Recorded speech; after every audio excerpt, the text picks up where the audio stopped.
Hey everybody, it's good to be back with you. I know Lucas has been carrying the load lately with hosting many episodes, so we thank him for that. But it's good to be back here. I have a new mic setup, so hopefully my audio is significantly better than it's been. So appreciate you tuning in.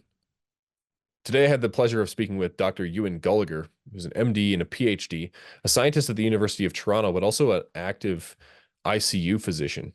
As an ICU professional, he's come in contact with many people at the end of life and treated many people in this stage. He's also come in face to face with the Canadian government's regulation, but also promotion, quite frankly, of MAID, or medical assistance in dying, or physician-assisted death. Ewan's pushed back quite heavily on this in several talks that he's done publicly in his practice itself, and also in a book that he wrote called "How Should We Then Die? A Christian Response to Physician-Assisted Death." So I would encourage you to go check that out. More related to the conversation we had today, he also co-authored a catechism with the pastor from his church, the PCA Christ Church in Toronto, Kyle Hackman.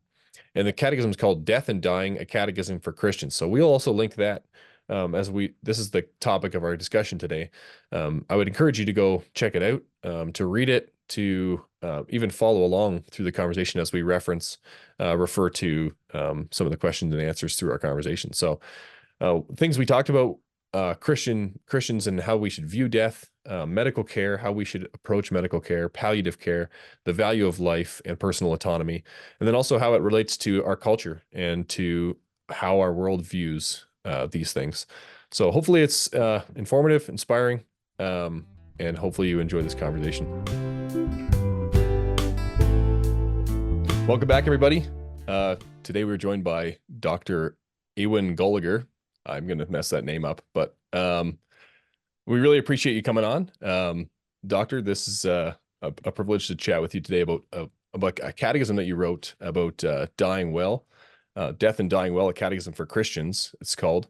I found it in its entirety on Gospel Coalition's website, so I know you can also buy it on Amazon, which I mean, I would encourage people to go do, having read through it. But yeah, we have a privilege of talking with Ewan today, and yeah, if you'd like to introduce yourself, I appreciate you coming on the program.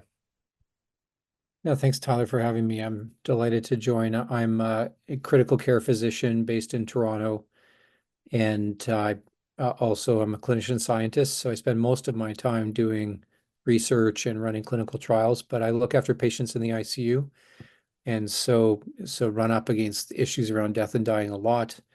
And I've been forced to do some advocacy work around medical aid in dying or euthanasia, or at least opposition to it. Yep. So that was sort of my way into this world of thinking about death and dying, and particularly how Christians should think about it. So thanks for having me on. Yeah, we appreciate your time. I mean, you must experience that end of life quite a bit in the ICU. From a Christian perspective, like how should we view that kind of stage of life? Like, how do we view death? Like we know we're not supposed to fear death. I think I mean, I probably reference your catechism quite a bit here. That's in question and answer 5 that you have out of 72. So people should definitely, if they have a chance to follow along, they can pull up the catechism and follow along while they listen. But yeah, we know we shouldn't fear death, but death is the last enemy. We also are kind of in a culture of death. Like it's not something that's necessarily thought about negatively, or it's kind of celebrated, and Satan kind of wants us to forget about it, or the first temptation was, or the first his first temptation to man was, you shall not surely die. So how do we think about death as Christians, and how do we think about that stage of life? Yeah, I think one of the wonderful things about being a Christian is that Christianity gives us basically a philosophy of life that's centered on the reality of death. Death is something that shapes our entire vision of reality. It's sort of the kind of fundamental marker of the fact that the world is fallen and cursed and under God's judgment. Like things are not the way that they ought to be, and death is sort of like the most in our face evidence of the fundamental brokenness of reality. And I think, in contrast, at least to our secular or less religious friends, or even other religious persuasions, like we think about death on a weekly basis. Every time we go to church, every time we participate in, faithful Christian liturgy, we're thinking about the reality of death, and thinking about how the gospel responds to that reality, and thinking about what God has done to overcome death. So in a lot of ways, I don't want to say we're obsessed with death, but we think about it a lot more than most people do, I think. And I think Mm, our kids are privileged to grow up in that kind of ethos, because they, hear about life after death, and the reality of eternal life, and the way of salvation, and the fact that that death doesn't surprise us because the world is broken. And sometimes I see children, or hear about unsaved friends or colleagues talking about having to have the talk about death with their kids, and not really knowing what to say about it, because it is such an awful specter. When a child sort of gets old enough that all of a sudden they realize, like, whoa, like people die, and what an awful reality that is to confront. right. And for us, it's sort of like, yeah, we just talk about that from the beginning. Like even your baptism is sort of a sign of dying and rising with Christ. And so, in the Mm, Reformed world, we are quick to baptize our infants, and so that sign is applied to them. So there's some way in which, as a Christian, the reality of death just informs our entire vision of life, and that's not a morbid or unhealthy thing. It's just a frankly realistic thing, that because ultimately we have profound hope in the face of death, and so we're able to face it without becoming morbid or despairing, etc. So a Christian perspective on death, I think, is just that death is the fundamental reality that we have to face, and we kind of spend all of our life preparing for it. yeah, that is yeah, that is true. I hadn't thought about that. I mean, other than getting your kid a goldfish, there's not a lot of ways to introduce them to it that's not jarring. Um, so in question answer 6 and 7, you go into it like how can we expect to die? And give some stats on like what do people die from?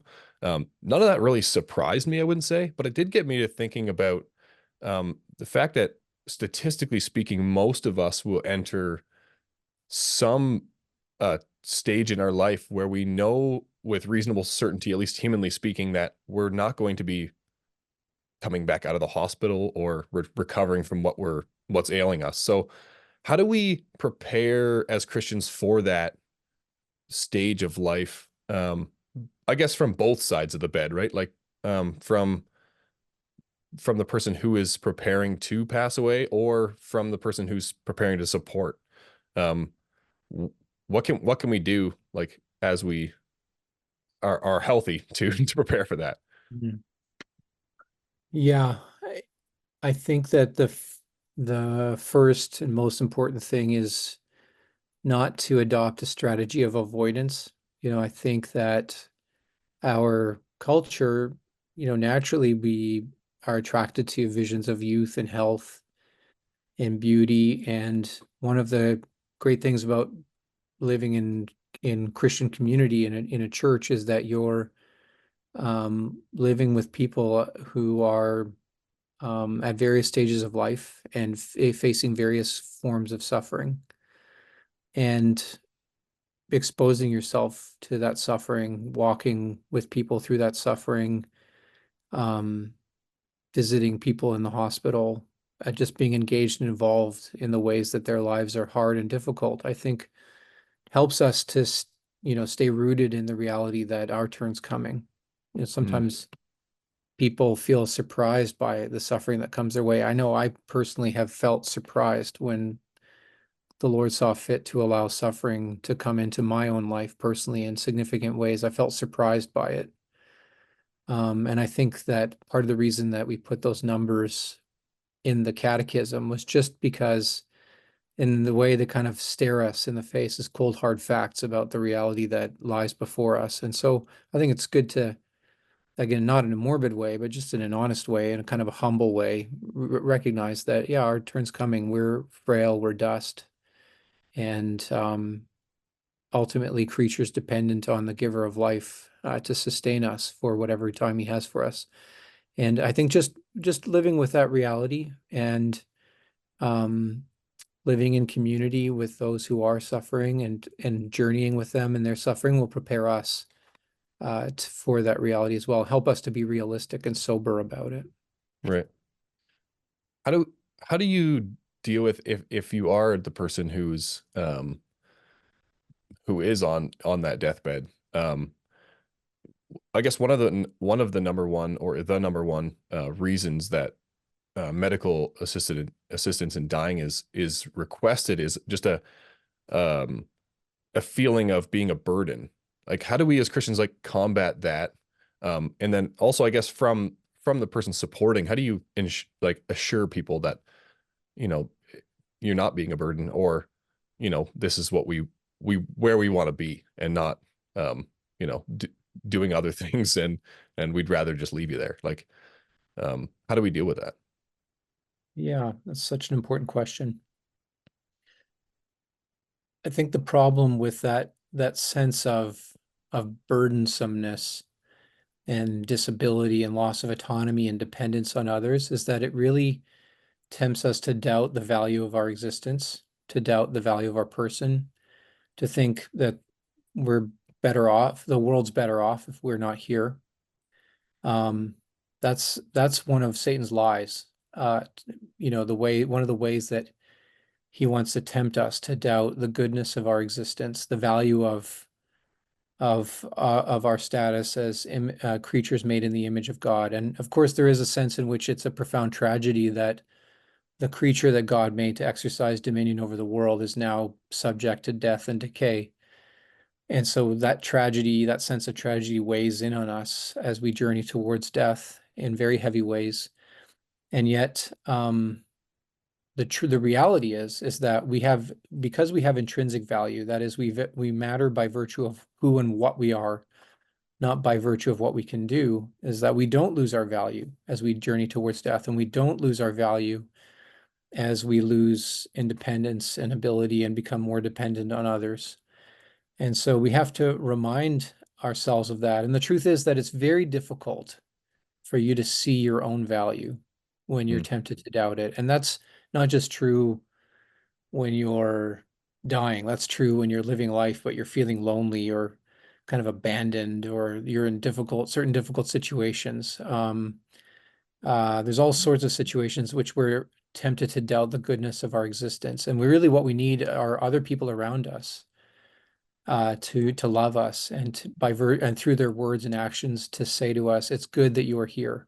It's interesting. mm, The philosopher Joseph Pieper, he's a Catholic philosopher, but he has this wonderful book on the virtue of love, and he defines love as at its essence as basically saying, "It's good that you are here. I value your existence."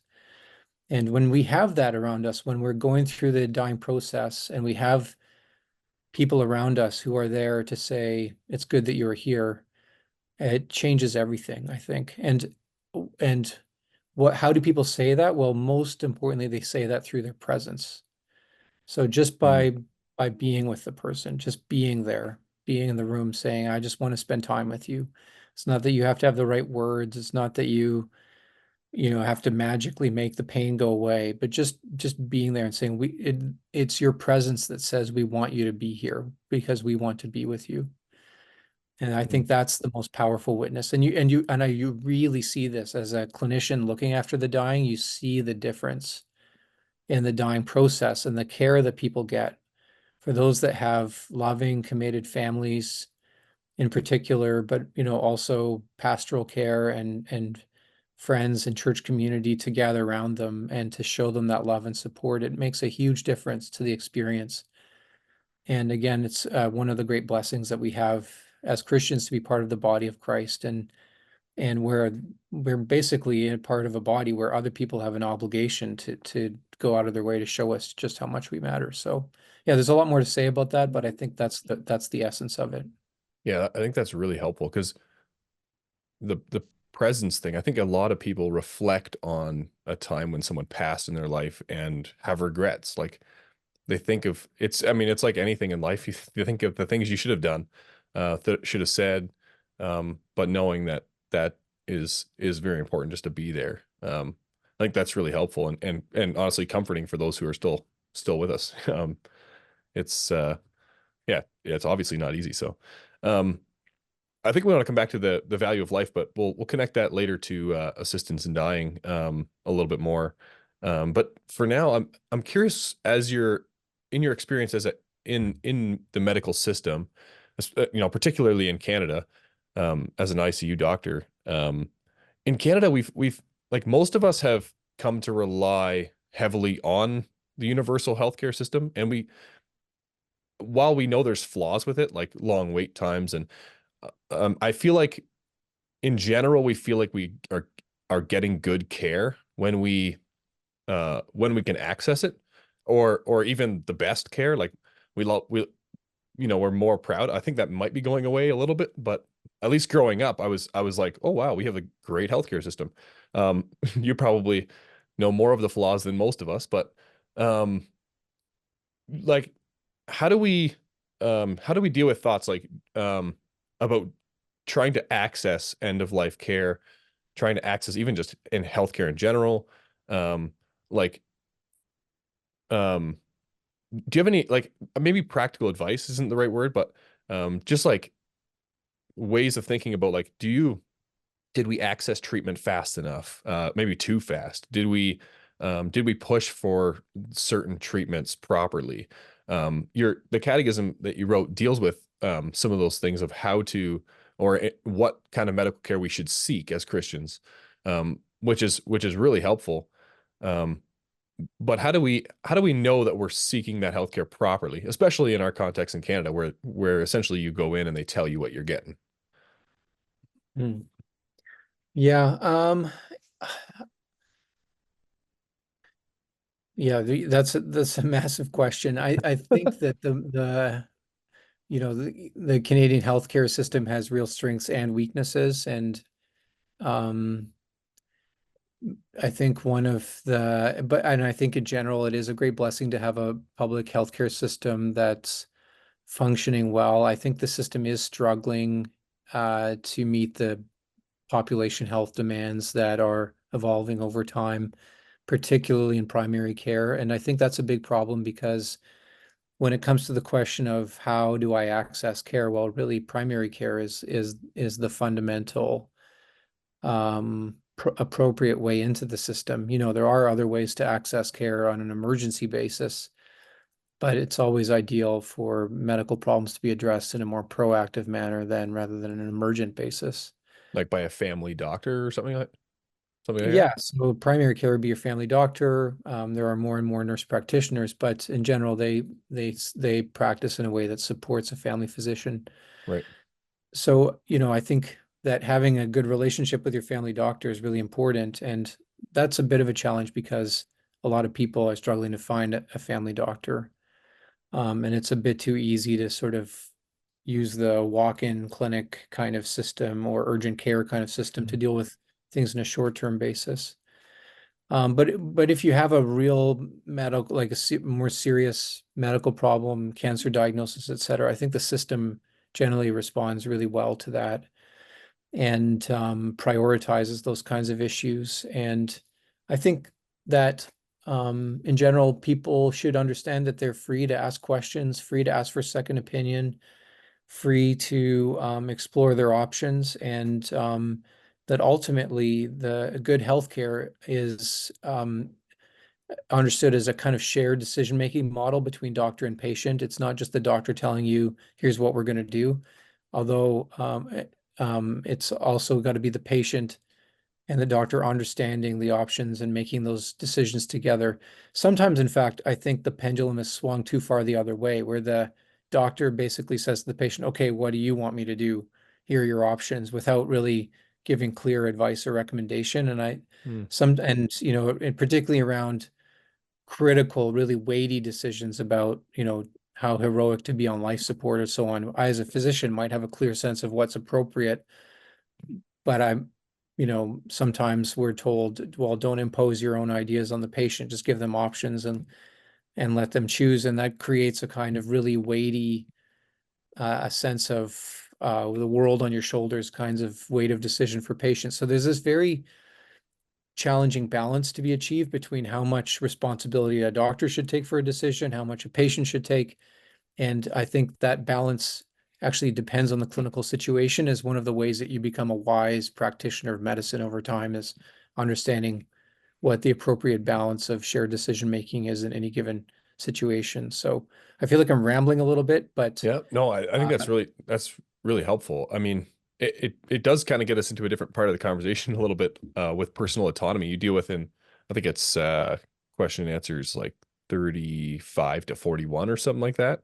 Um, where you talk about personal autonomy, a lot of it has to do with assisted care or assisted dying, um, physician assisted death, but it does touch on this negative and positive autonomy kind of idea where the doctors shouldn't compel a patient to take a certain treatment, but in the same way should decline a patient treatment that is harmful. So I'm actually curious about that because how do we make that decision, like to make that distinction? Like, why shouldn't a doctor do what they view as best for the patient all the time, hands down, or vice versa, where like what you're describing, where the patient's leading all the time and is responsible for all the decision making and even the research, maybe like as to what's best for them. Like, how do we mhm. know where that line is? Yeah, that's a wonderful question.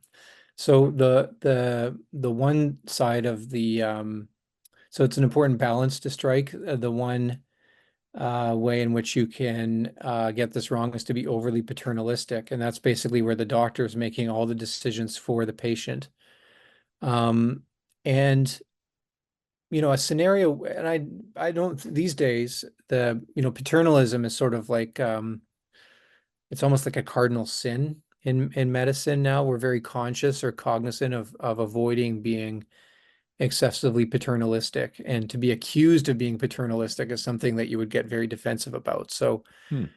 we can talk about that a little bit more in the context of freedom of conscience. But um, there are scenarios that I sometimes see as an ICU physician where I think there's a patient, say for someone with advanced cancer, who's on life support or at risk of needing life support, and they're getting one heroic, desperate course of chemotherapy after another because they themselves are not sort of willing and ready to be realistic and just recognize, you know what, I'm dying and there's nothing more that can be done. And um, the cancer specialist, the oncologist, who's sort of like, I think the oncologists are incredibly wise and have a lot of prudence around this, but at the same time, sometimes can recommend a course of therapy that just fails to also recognize the limits of what chemotherapy has to offer and sustains hope in a way that maybe it shouldn't. Right. And so being willing to put limits on what you're willing to offer patients sometimes requires more courage and strength than actually just going along with what the patient wants. I suppose that's a form of honoring autonomy excessively, so the kind of the opposite problem. But you can see how the patient could be led along very easily Mhm. sometimes, and sometimes the doctor can be led along very easily. And finding that right balance of saying enough is enough requires a lot of wisdom and honesty and transparency on the part of both, and a willingness to have difficult conversations. But Yeah. sometimes in the ICU, we look after people who clearly are going to die and not make it on life support, but because they've been in sort of war against cancer mode for months and months and months and never had a conversation about saying, okay, we're reaching the limits of what's possible. It's very difficult for them to turn around and now accept that it doesn't make sense to continue heroic measures. So those are the kinds of conversations we run into where there can be a touch of paternalism at work. Right. Yeah, that's definitely a tough line to draw, I guess. But um, how as Christians do we view that intervention then? Like, do we is it we just do everything at all costs? We should fight for our lives because death is the last enemy, or should we be thinking, realistically, we we will be with the Lord soon, and we should just accept that, make our peace as we can with, or say our goodbyes basically, and be ready to face death. How do we navigate that? Like, or even someone else, yeah, someone supporting somebody making that decision. Yeah, that's a really important question. So it's interesting to contrast, say, the Christian view with the tradition like, say, Orthodox Judaism, which would say that as long as there's a heartbeat, or at least some interpretations of Orthodox Judaism, patients that I've cared for would say that as long as there's a heartbeat, there's a responsibility to sustain life. So it doesn't matter how badly the whole person is doing. They might be completely stuck on life support, comatose, running into one complication after another with no hope of ever recovering from life support. But as long as there's a heartbeat, we want to honor the value of life. And in a lot of ways, I think that's well-intentioned, but sort of reflects a kind of excessively legalistic interpretation of how we honor the value of life and the value of persons. On the other hand, we have an obligation, I think, to do what's necessary to promote and sustain health where possible. Sometimes you see people saying, "Oh, I've been on the ventilator for 3 days, and I don't want to go on, full stop." And even though they have a very good chance of recovering if there's a few more days. Now, in general, we would not ever force people to continue on life support. That's the final decision of the patient. But in terms of Christian obligation, I think where there's a meaningful possibility of recovery to health, then we have some obligation to pursue it. So it's sort of an in between of those two extremes. Now, the question becomes, what exactly is a Christian vision of health? And how do we understand when that's not possible anymore? And basically, you would say that Christians have a fairly integrated, body-focused vision of health. So if the body is working well as a whole organism, the well-working of the whole organism, we're able to talk, we're able to interact, we're able to eat. There's some sense in which we're still physically flourishing, even though we may be living with chronic illness and so on. Or there's the possibility of improving our physical flourishing. Then we would say that's a vision of health that's worth pursuing. And really what happens at end of life, you see people, the body gets to a point by virtue of whatever illness is going on, is that physical flourishing just clearly becomes no longer possible. And at that point, it's very appropriate to start putting limits on what kind of heroic measures you would entertain. And then just recognizing that is exactly what a doctor's for, really, to help you they've been through that journey, they understand what's coming, and they can help you to recognize that. So that's kind of how I would word it. It's not that there's some set of list of criteria. There is something of a judgment call at play there, but that's how I would try to thread that needle. Right. So we don't have a moral obligation to, you know, bear suffering of life at any cost. Even down to like the comfort side of healthcare. Like, um, do we have an obligation to just fight for life in the face of the suffering? Um, I mean, even putting aside like painkillers, I guess that's the one extreme, and the other extreme is to accept as much intervention as possible. Um, does can we draw a line there? Is that really a personal thing? Is there any guidance that we can take as Christians in even just the suffering aspect of that journey? Yeah. I mean, I would say that controlling and treating suffering or physical symptoms and physical suffering is part of working towards that physical flourishing. So I think that concept of health and physical flourishing and the well-working of the organism gives us a unifying way of deciding how to balance, say, palliative efforts versus curative efforts. And when cure no longer is possible, pursuing comfort and good palliation of symptoms is just part of maximizing people's health for the time that they have. So I think that is still a unifying or controlling background concept that helps us to navigate these things. But we should, I think as Christians, we have a lot of freedom because we're not afraid of death, because we understand death is not the end. We have a lot of freedom to accept it, to embrace it in the sense that we're going to anticipate it, um, even with some sense of expectancy, because we understand that glory awaits. That doesn't mean that we ever take action to pursue it or to bring it about, because that would be to call into question the value of the person. But by accepting it and by seeking, comfort and good palliative care, we are still honoring the body and fighting back against suffering, even while we anticipate that death is nearing. And I think Christians should appreciate that palliative care, which is the whole effort to maximize quality of life and control symptoms as people journey towards death, and that often begins well in advance of the actual dying process, is a deeply Christian concept that was promoted by a Christian physician in the UK, Cicely Saunders, and it was embraced around the world and was really seen as a way to honor the value of life and the value of persons while accepting that cure is no longer possible. So, we have a rich tradition of accepting death and pursuing comfort and not suffering needlessly, so to speak, even while still upholding the value of life. Right. Yeah. So what is in your mind is the purpose of palliative care then? Is it extension of life? Is it comfort? Is it allowing somebody to have is it a quality of life thing, or is it quality of their interaction? Their being able to control, like, is it a control thing at the end of life?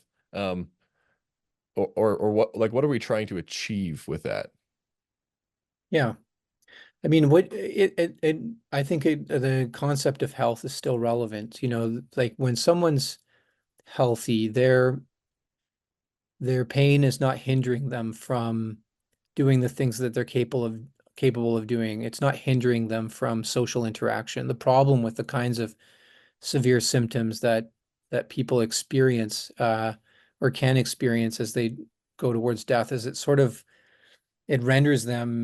disables them. It makes them unable to think, unable to interact because their pain is just so controlling. And when you control that pain, when you control physical agony and get it under control and make someone comfortable, they can sit up and talk to their loved ones. They can have a conversation. They can eat. They can drink. They can live and be as healthy as they possibly can. So the goal of palliative medicine is still to maximize health. It just understands that you're not going to cure the underlying illness, but for whatever time you have left as that illness progresses, you're maximizing health. So a big part of that is that you'll experience better quality of life. But the goal is not so much to retain control over your life as it is to attain health to the extent possible. And that's what I've seen palliative medicine do in very powerful ways. Right. How does that as a Christian in palliative care, how does that tie to their spiritual health? Like, does it really assist achieving health in general? Does that assist in the spiritual as well? Yeah, there's a very clear interaction between these things. We are bodies and souls, and they're very tightly coupled together. So, um, from the medical point of view, there's a concept in palliative medicine called total pain, and that concept relates to the idea that people's experience of pain, how bad their pain feels to them, is an issue not merely of the physical mechanisms at play in their tissues, but also Mhm. the psychological mechanisms at play in their mind and heart and soul. And issues like guilt, existential distress, a struggle to find meaning, um, kind of sense of despair, um, broken relationships, all those kinds of spiritual and emotional, psychological, and relational challenges that you are confronted with as you sort of are suddenly confronted with your mortality, can have a very powerful effect on how you experience your physical pain. And this is a really classically described phenomenon called total pain. So addressing those factors would be an important part of good medical care, identifying and helping people to find a way to address them, not you as a physician being the one to provide spiritual care necessarily, but directing them to good pastoral care. And in the same way, if somebody's pain is under control, well, then they have the freedom and the space and the capacity to think about the well-being of their soul and the meaning of their life and how they're going to come to terms with the reality that it's coming to an end. So it's freeing in that sense. So I think both spiritual and physical health get tied together very closely. And, if we talk about assisted death, we can talk about the fact that in a lot of ways, it's an intervention for a spiritual problem more than it's an intervention for a physical problem. Yeah, I think that ties in really well. I think you can't help but bring in a conversation about euthanasia.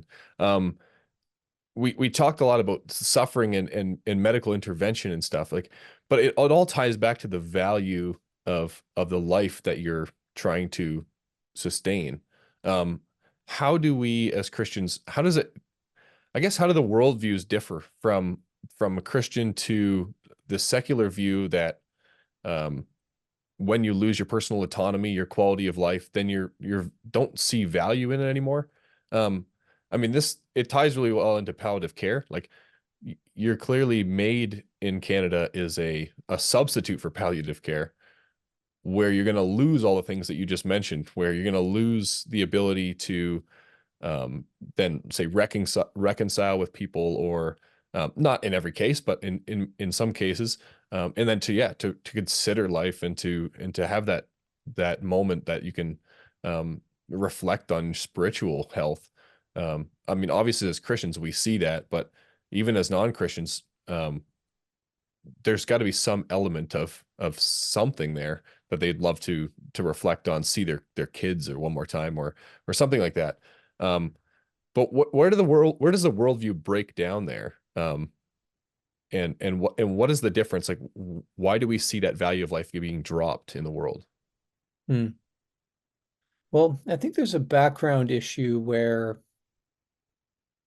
as a society, as a culture, maybe the Western culture, if you think more broadly, and I think actually it's a part of the fall more generally.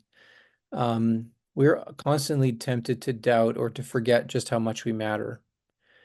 And to and when you grow up hearing a story that tells you that your existence and the existence of everything around you is a pure accident, that there's nothing intentional about your existence fundamentally, it's very hard to imagine that you could have intrinsic value where you could matter by virtue of who and what you are. It's just very hard for people to accept. Mhm. And yet it's something we know in our bones, right? Like when we talk about uh, the idea of treating people fairly, we talk about rights, we talk about justice, we talk about the importance of respecting people's preferences and choices. We talk about the value of compassion. All of those ideas are rooted in fundamentally the idea that people really matter. So this is something we know in our bones. It's just hard to make sense out of how it could possibly be the case that we matter so much that our lives are untouchable. When you have this background concept that the universe and everything in it is sort of ultimately meaningless and purposeless. So I think those are the big issues that we're wrestling with, and I think that the attraction of euthanasia in our society reflects a kind of crisis of meaning, where people are able to make meaning out of their lives as long as they're going well for them. But when severe suffering enters and you can't see a way to sort of enjoy your life anymore because of that suffering, then it's tempting to think that you've lost the value of your life. So it's contrasting what I call an intrinsic value of life with an extrinsic value of life. And when life has only extrinsic value, it just means it's valuable as long as it's useful to you. But once it loses its use, um, then it's appropriate and sensible and wise even to throw and rational to throw it away. But what people are really doing, where it breaks down, is what they're really saying. If you're willing to end someone, what you're really saying is that the person themselves has lost their value. And if people can lose their value, then none of us has actual intrinsic value, which would be constant and unvarying. And so it's a really tragic vision of the world where people don't actually matter that much and they have only instrumental value, and we can call into question the value of other people's existence and even take action that says that their existence doesn't matter. And I think it's a deeply impoverished vision of the world that just reflects the despair that one experiences when, as a society, we walk away from our creator and maker. Yeah. So I wanted to ask you about question 47, which is what is the missing gap in the death calculus? Mhm. And the answer you give is it ties in really well here. To determine whether one is better off dead, one needs to know not only what it's like to be alive, but also what it's like to be dead. Um, as Christians, we have a very good picture of that. Um, this logical calculus fails to consider what it's like to be dead, uh, or implicitly takes for granted that death is a state of non-consciousness. So is that as Christians, we know that it's not a state of unconsciousness. Is that really what drives people to ask for assistance in dying? Is that they can see that life being the negatives of being alive outweigh the positives of being alive in their mind, and death the they assume it's just darkness, like sleep. Um, do they is that when that's missing, is that really gets to the crux of how they view their own life? Yeah, it's an interesting question. And this issue around the death calculus, quote unquote, here I'm mainly pushing back on moral philosophers who have advanced the cause of euthanasia. They're the ones who are articulating this death calculus very clearly. They're basically saying that people should have the freedom and autonomy as rational beings to weigh up the goods and bads of being alive and then decide if they're better off dead. And really, what I'm trying to do there is to point out that when you make that calculation, you're implicitly ignoring what it's like to be dead, or you're saying that you know what it's like to be dead. And that's a profoundly religious claim, right? Hmm. Even if you believe that there's nothing after death, it's still a claim about what it's like to be dead. And so, this makes this action basically an act of faith, strong expression of faith in your particular understanding of ultimate reality. Hmm. And what's really striking to me is that if I try to raise this with people, it's very hard for them to understand the point because they can't even see the way that they're making this assumption. It's just they just take it so deeply for granted. Right. And so it just reflects that the underlying all this, there's a profoundly religious character to physician-assisted death. And that if we're really going to critically examine it, we're going to have to be honest about all the assumptions Is that we're that making. just is that just because it's saturated in our culture? Is that like have they just like become like have they adopted that religion because of the culture itself, like without even knowing it? Um, like is there a somewhere in culture we can pinpoint like, hey, this is where this came from, and somewhere for Christians to turn to and fight it? Yeah, well, I mean, Charles Taylor described this phenomenon really well when his book is Secular Age, when he talked about this concept of an immanent frame, where everything, all reality that we conceive of is within the immanent frame. So everything's accessible to us through sense and empirical experience. In my short book on this, I talk about it as being everything sort of inside the box. There's nothing outside the box. And so we're so accustomed to assuming the immanent frame that we've almost trained ourselves as if we're not allowed to ask the question as to whether there's anything beyond that.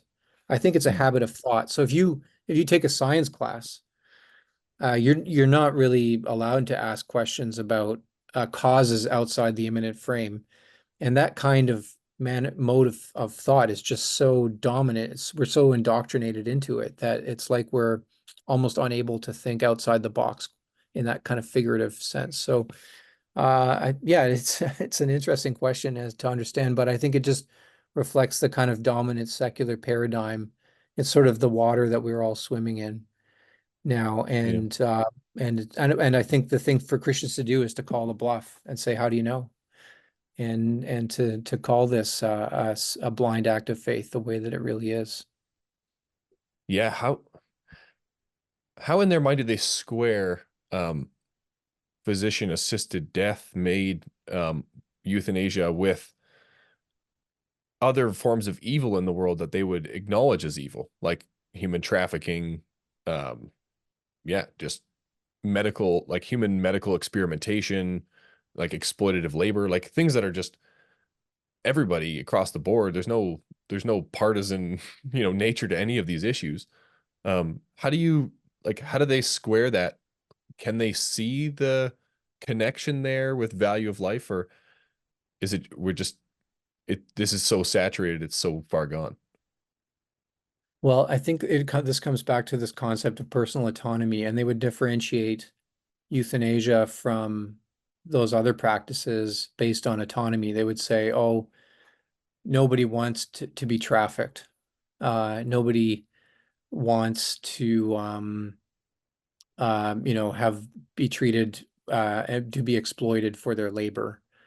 Whereas this is something that people want. This is a matter of respecting their choices and preferences. So the concept of autonomy and the concept that people decide for themselves what's right and wrong for them is sort of the underlying controlling moral issue at stake. And that's actually why there's so many questions in the Catechism, sort of thinking through this issue of personal autonomy, because it's so important to unpack it carefully and to understand where that way of thinking goes wrong about ethics. Yeah, I guess it has to do with, but then how, like you speak to as a physician, assisting someone in in their death, if you were in a position that you absolutely had to do that, um, which I understand that you have not been, which is a blessing, um, and probably would never do that. But it's like, how do they differentiate between being you valuing their life so little that you would kill them, essentially, with someone being exploited because other, like, both are devaluing life, and it's just a matter of at what point. Um, so is there, like, I guess maybe they're just blind to that distinction, but um, yeah, have you seen any, like, is there any, like, thing that you can point to in your experience that you say, like, oh no, I've had this conversation and I've seen people's eyes open to that? Well, I don't know that I've had a conversation where people's eyes were really open, but I think that the critical thing to do is to point out that when you make autonomy the controlling idea of deciding whether something's right or wrong, what you're really doing is you're inviting people to treat themselves as a means to an end. So you're saying, so, euthanasia is represented as an act of respect. That's about valuing people because you're respecting their preferences. But really what's going on is the person says, I've decided that my life and therefore my person no longer matters and I want it ended. And when you take action to end it for them, you're basically saying, I agree with you. I agree with you that your life and therefore your person don't matter. So it's deeply incoherent. On the one hand, you claim to be honoring their value by respecting their wishes, but really in respecting their wishes, you're agreeing to devalue them because they're treating themselves like a means to an end. They're treating themselves as if they only have extrinsic value. And that really just comes back to the way that people conceive of personal value in the first place. So autonomy, respect for autonomy is an important part of respecting persons. But if you make it the foundational or controlling principle, then it basically leads us to treat ourselves like means to ends Mm, and thereby devalue ourselves. And we could there's just so many examples of how this comes into play in other ethical arenas. yeah. Yeah, that is helpful. I wanted to ask you also about question 61. And this is the question is why can't humans be the foundation of their own value, which is essentially what we're talking about. Um, and as Christians, we believe that, we were made in the image of God, and that's where we derive our value from. How do secular people who request MAID, but also like just atheists, philosophers, people who espouse this their own faith, really, um, how do they say that they derive value? Yeah, well, and again, this comes back to the importance of autonomy in their vision because you have value to the extent that you have autonomy. It's your it's kind of your personal power that makes you matter. So, for example, the question of why or when the unborn, when it becomes wrong to kill the unborn, really for a lot of people comes down to a question of when does the infant gain some kind of autonomy awareness in the world, and we've drawn a hard line around passage through the birth canal, so that after someone's born, we won't end their life, but before that, there's no law against it, Hmm. and which is obviously completely absurd. And philosophers like Peter Singer, for example, are just being consistent whenever they advocate for infanticide or say that it'd be morally permissible to perform infanticide, because for them the child doesn't actually gain any personal value until it starts to have characteristics that reflect some kind of autonomy.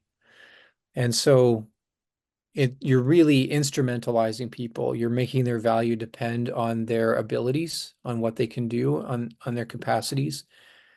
And so I think that's why it's such an existential crisis when you're aging and dying and starting to lose ability and independence and autonomy. That's really the main factor that people report identifying as a reason why they want to have their life ended.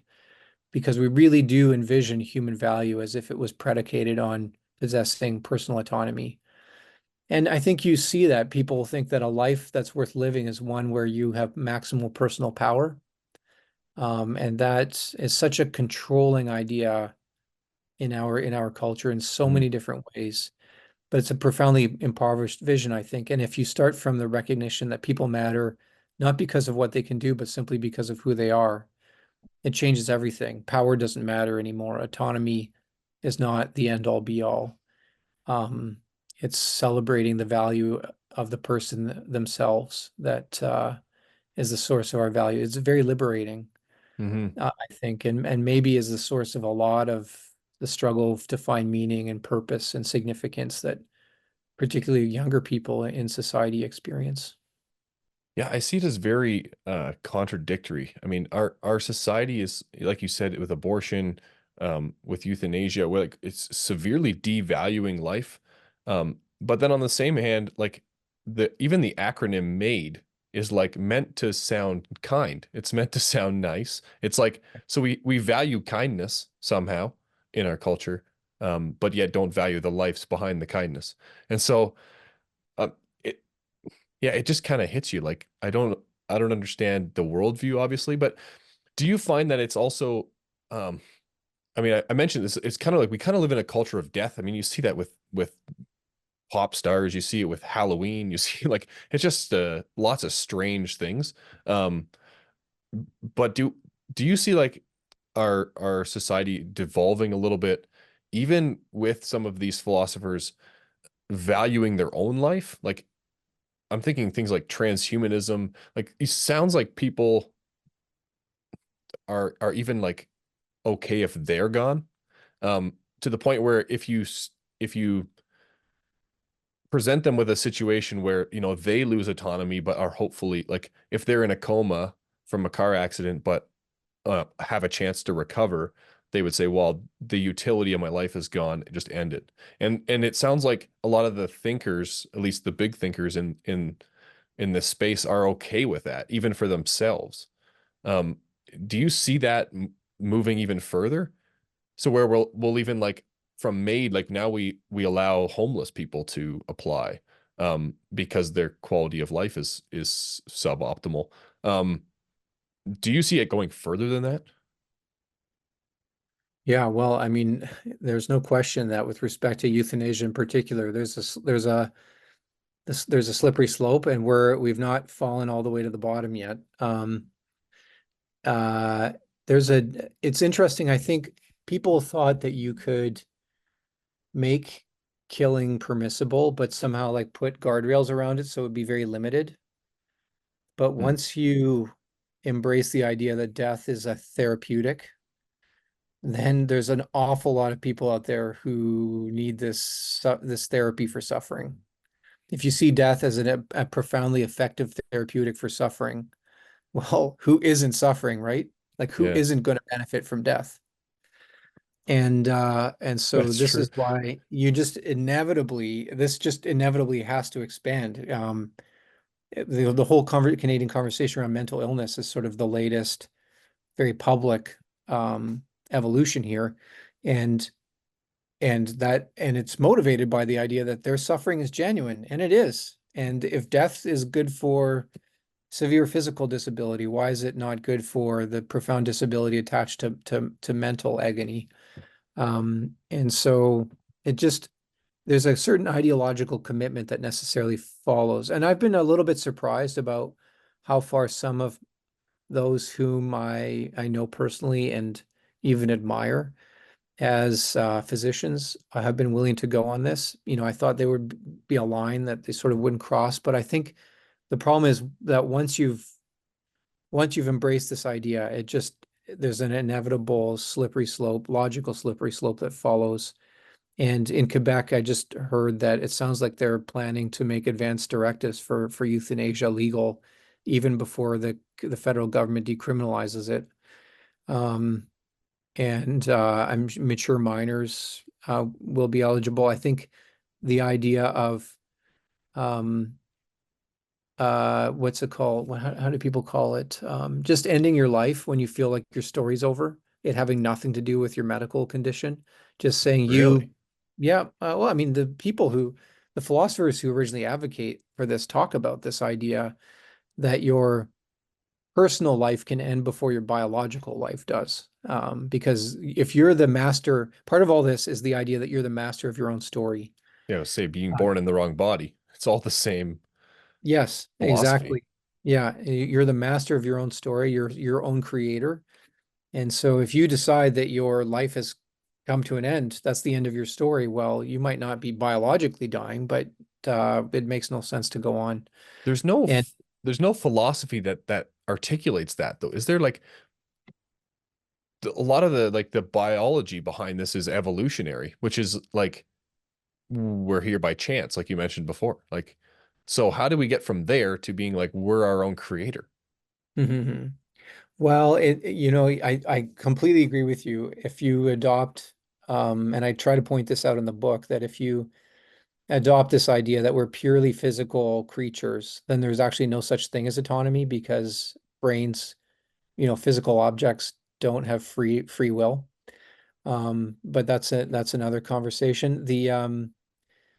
But you see this writing, you see this emerging in the writing of French existentialist philosophers like Jean-Paul Sartre would be a classic example where he held that existence precedes essence.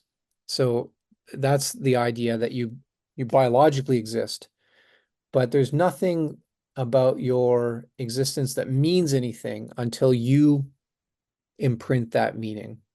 Um, Now, Mm. why it is the case that other people can't, why your version of your meaning matters more than somebody else's version of your meaning, is completely arbitrary, like why we should respect autonomy in the first place. There's never any effort to defend that, even that idea. Um, but but yeah, somehow they leap. It's like a blind leap of faith from meaninglessness to just blindly asserting meaning, declaring it, and then deciding when your meaning has ceased that there is no more meaning worth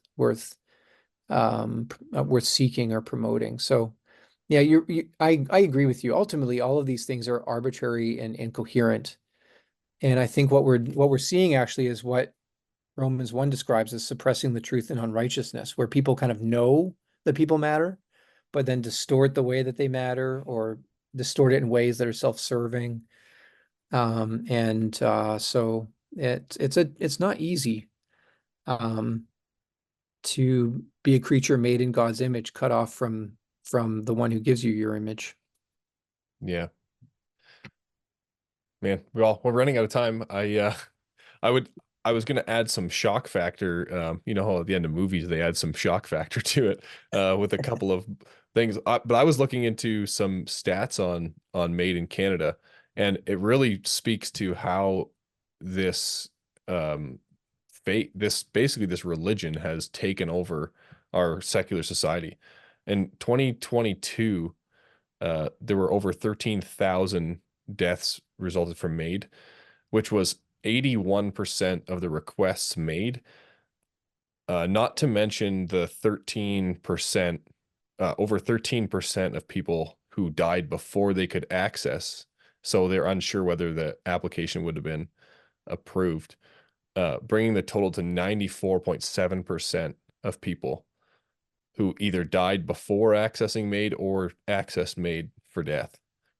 And that blew me away. I thought um, I couldn't imagine it being that high. I thought you'd get applications from people and there would be some censored kind of, but less than 6% are being turned down for any reason.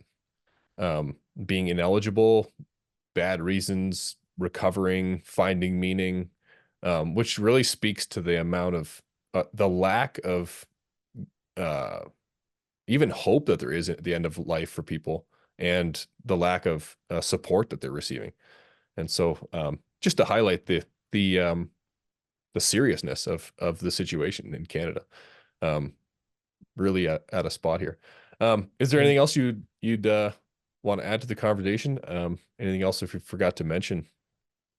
No, I just think those numbers call to mind the tragedy of what happens when medicine fails to function as a bulwark against people's um, self sort of forgetting how much they matter, that self-devaluation. Like the task of the doctor, rightly conceived, is to attend to the weak and the suffering and the needy so that they can see how much they matter. And those who are enter our care, they're profoundly vulnerable, and what they need is a physician who will act in such as a way as to remind them that their life has intrinsic value. And the tragedy is what you're seeing here are physicians who think that the way to honor somebody is just to give them what they want and have no higher vision of value than that. And it's really tragic, and it's grievous. And I worry that it's going to undermine the public's faith in the profession, and just speaks to the importance of speaking out against it to try and remind people just why this is wrong. Yeah. Well, Ewan, appreciate it. Thank you for your time. Wish you God's blessings in your work, especially as a physician and ICU. Very tough situations, tough things you have to deal with every day. And also as you kind of navigate this, appreciate everything that you've done, uh, talks, your book, and we'll link that in the show notes and stuff. And I encourage everyone to take a look at this catechism, Death and Dying, a catechism for Christians. Again, we'll link that. And I encourage people to have a look, read through it. It really helps to understand. I really appreciate your time. Yeah, thank you for having me on, Tyler. It's been a real pleasure to chat with you. You bet. Hey, everybody. Thanks for listening. We hope you enjoyed this episode. Just a quick shout out to our sponsor for this episode, Redeemer University. You could check them out at redeemer.ca. Thanks to them for making this episode possible.